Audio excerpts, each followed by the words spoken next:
আসসালামু আলাইকুম, সবাই কেমন আছেন? আশা করি সবাই ভালো আছেন। তো আজকের এই ভিডিওতে আমি আপনাদের দেখানোর চেষ্টা করব মোবাইল কন্ট্রোল ড্রোন আপনারা কীভাবে বাসায় খুব সহজে বানাতে পারেন। এই যে ড্রোনটির ফ্রেম দেখতে পাচ্ছেন, এটি আমাদের আশেপাশে থাকা কিছু কম্পোনেন্টসগুলো ব্যবহার করছি।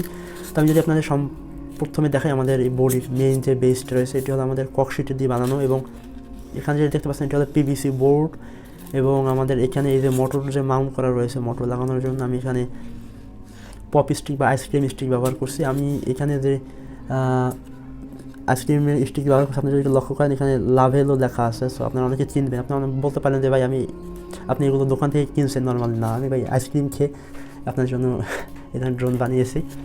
অ্যান্ড এখানে আমি ডেপ্টন ফোম ব্যবহার করছি। সো এখানে আপনাদের একটা কনফিউশন কাজ করতে পারে যে আসলে ডেপ্টন ফোমটা কী, বা এটি কোথায় পাওয়া যায়, বা এটি কেমন কী। তো আমি আপনাদের ডেপ্টন নিয়ে কথা বলতে চাই না। আপনারা এই ডেপ্টনের বদলে আপনারা এই ককশিটকে সুন্দরভাবে কেটে আপনারা চাইলে এইভাবে বানিয়ে লাগিয়ে নিতে পারেন। আমার কাছে ছিল এবং একটু কালারফুল ছিল, যার কারণে আমি এটিকে ব্যবহার করছি। অ্যান্ড এই প্রত্যেকটা কম্পোনেন্ট লাগানোর জন্য আমি হটগুলো ব্যবহার করছি। আর একটা ইন্টারেস্টিং বিষয় আপনি যদি লক্ষ্য করেন, আমি এখানে হটগুলোর মাধ্যমে আমাদের মোটরের সাথে এই যে পপস্টিককে লাগিয়ে নেওয়া হয়েছে, এবং তার উপরে আমি এখানে হিটশিঙ্ক টিউব ব্যবহার করছি। তো আমি এখানে 10 মিলিমিটারের 4টা কোলেস মোটর ব্যবহার করছি, এবং আমি এখানে 75 মিলিমিটারের 4টা প্রোপেলার ব্যবহার করছি। এখন আসে আমাদের মেইন কন্ট্রোলার। তো আমাদের এখানে রিসিভার হিসেবে আমি ESP826601 মডিউল ব্যবহার করছি, এবং আমাদের এখানে রয়েছে F3 Evo brushed flat controller. তো এই ফ্ল্যাট কন্ট্রোলারটা নিয়ে আপনাদের যত ঝামেলা হয়, তো এই ফ্ল্যাট কন্ট্রোলারটি আপনারা আলিএক্সপ্রেস থেকে সংগ্রহ করতে পারেন। আর যদি আপনারা একটু ধৈর্য ধরে গুগলে বিভিন্ন জায়গায় সার্চ দেন, আপনি যদি গুগলে গিয়ে সার্চ দেন F3 Evo brushed flat controller, তাইলে হয়তো আপনি বিভিন্ন সোর্স পাবেন।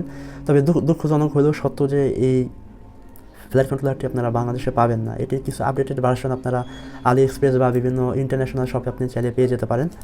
তো সেগুলোর দাম অনেক বেশি, বাট এটি আমি যখন কিনছিলাম আরও 4 থেকে 5 বছর আগে, তখন এটির দাম পড়ছিল 1200 থেকে 1500 টাকার মধ্যে।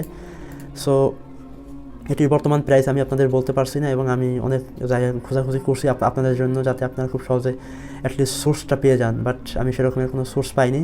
বাট আমি ফাইনালি যতটুকু দেখলাম, আলিএক্সপ্রেসে এটি রয়েছে। ESP8266 এই রিসিভারটি আপনারা বিভিন্ন অনলাইন শপে পেয়ে যাবেন।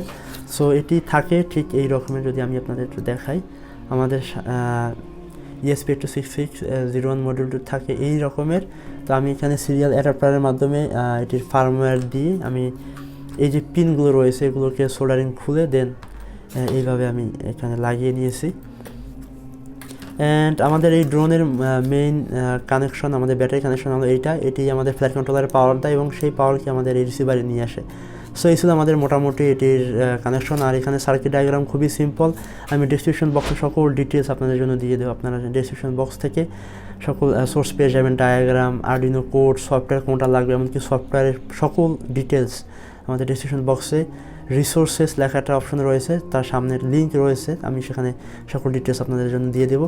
আপনারা সাথে সেখান দিয়ে এটির ডকুমেন্টেশন পড়ে দেন আপনারা খুব সহজে কাজ করতে পারেন। তো এছাড়া আমরা আরও কিছু প্রজেক্ট নিয়ে এখন কাজ করতেছি। আপনারা যদি আমাদের এই 1MR চ্যানেলটিকে সাবস্ক্রাইব করেন, আপনারা হয়তো ভবিষ্যতে আরও অনেক ভালো ভালো প্রজেক্ট দেখতে পাবেন। সো আই হোপ এই ভিডিওটা আপনাদের মোটামুটি একটা বেসিক আইডিয়া দিতে পারছি। তো আজকে ভিডিও এই পর্যন্তই। দেখা হবে পরবর্তী কোনো ভিডিওটি ভালো লাগবে অবশ্যই একটি লাইক দেবেন, কমেন্ট করে জানাবেন ভিডিওটি কেমন লাগলো, অ্যান্ড চ্যানেলটিকে সাবস্ক্রাইব করেন মাস্ট। আল্লাহ হাফেজ।